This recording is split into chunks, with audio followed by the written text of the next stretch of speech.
I'm honestly in disbelief that the Elusive Samurai is getting away with it, but somehow they are.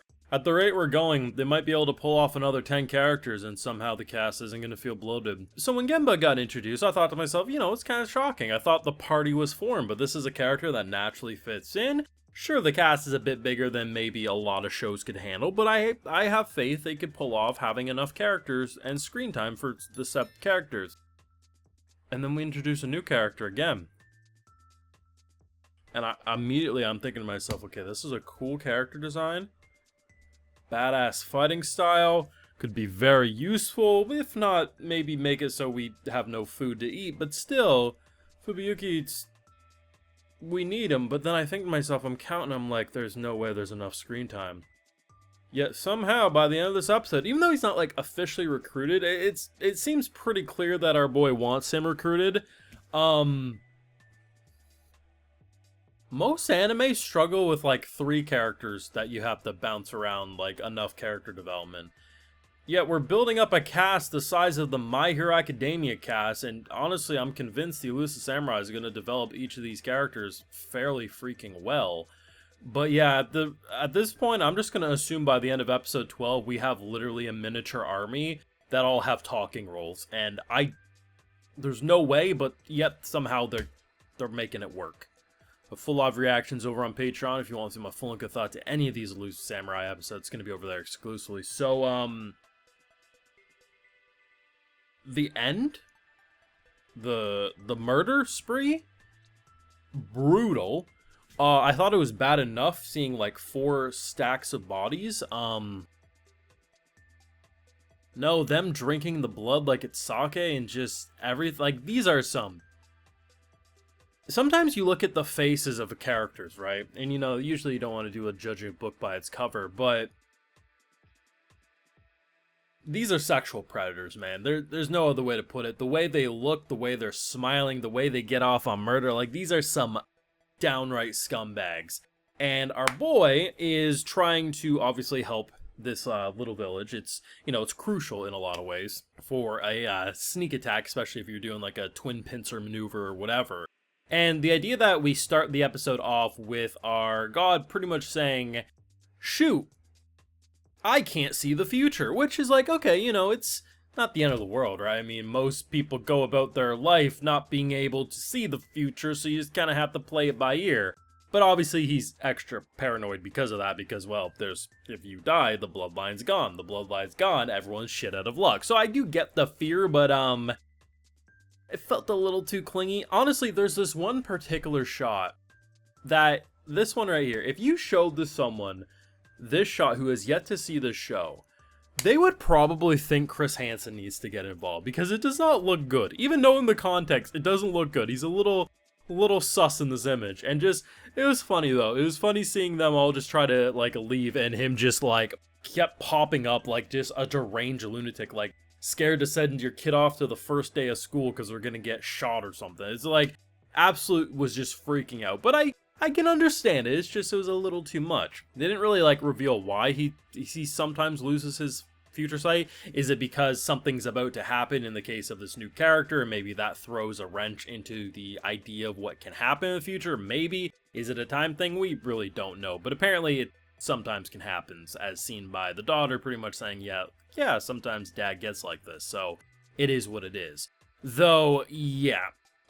Initially when all the torches lit up in the circle, I actually thought there was no one in the forest other than him. Like, I thought he just had something, like he triggered something, and it was just all for show to make it feel like you were surrounded.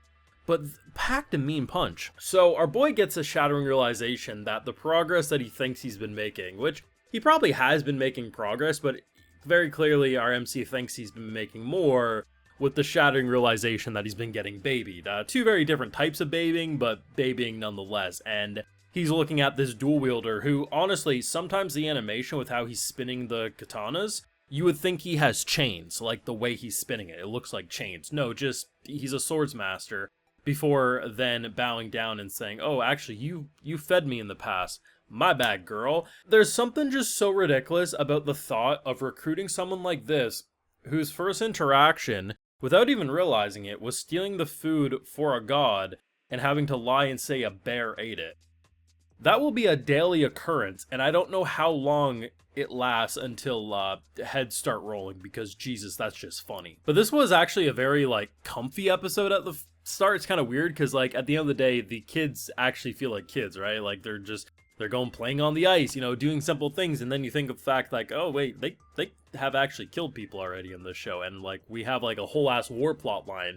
But it's interesting because, you know, one of the first things that I really liked about the show early on was when he first started getting retainers, and it was kind of like the idea that they'll grow up alongside you, rather than just throwing a bunch of adult characters to support this child who's going to grow up to be this amazing king or whatever, or lord, whatever it's going to be. You know, actually, they're going to grow up alongside you. So it's kind of nice having the cutesy moments, even though sometimes it's a bit of a whiplash. I think to myself, wait a second, didn't we just kill someone like 3 episodes ago, and we're now playing with sleds and ice, and as if nothing happened? It's... You gotta love childhood growing up in the this Japanese era here. But the end of the episode has me really excited because they are under the impression they just need 4 or 5 and it's all over, right? And they're gonna slaughter. Now, we know we have some fighters, but at the same time, we're not invincible. And especially not knowing where the future of this all goes, it does make it a little more spicy. But the idea of just the decapitation and the blood dripping, it's so brutal. And then we cut back to see our boy just really wanting to recruit this guy, because not only did he, like, there's leadership potential here. Like, despite being chaos, there's actually leadership potential for this new character, because the idea of, like, these kids would have been dead, starved, who knows what else. And the fact that he came in and immediately gave them purpose, and just because a kid may not have the physical strength to stop a sword swing coming down, you can teach him how to do booby traps, you can teach him how to jump their ass, or bows and arrows, all this different stuff. Very valuable character, and very different from the characters we have already. But it is wild to think that we are 7 episodes in, and they're still doing introductions to new characters, yet the cast isn't feeling bloated. And I don't get it. It should. There's too many characters on screen. I look at it and I say that it should be, yet I actually do feel like I'm getting to know most of them at a pretty steady pace. There's a couple, like I think the daughter is probably like a less developed out of the cast from what we've seen, but still, like, I actually feel like we're getting to know everyone, which there's no way this should work, but somehow it does. Let me know what you thought of this week's episode of the Elusive Samurai, though, down below. Be sure to leave a like if you enjoyed, subscribe if you're new around here, of course, ring that bell, and like I mentioned, we got those full live reactions over on Patreon, and hey, while you're over there, I'll give you a video shout out. Alright, so today we have JMW, Child, Silent Ghost, Sophia Palmieri, JD, and we also have FL Facts. So I appreciate the support, everyone. Please take care, and you all have a good one.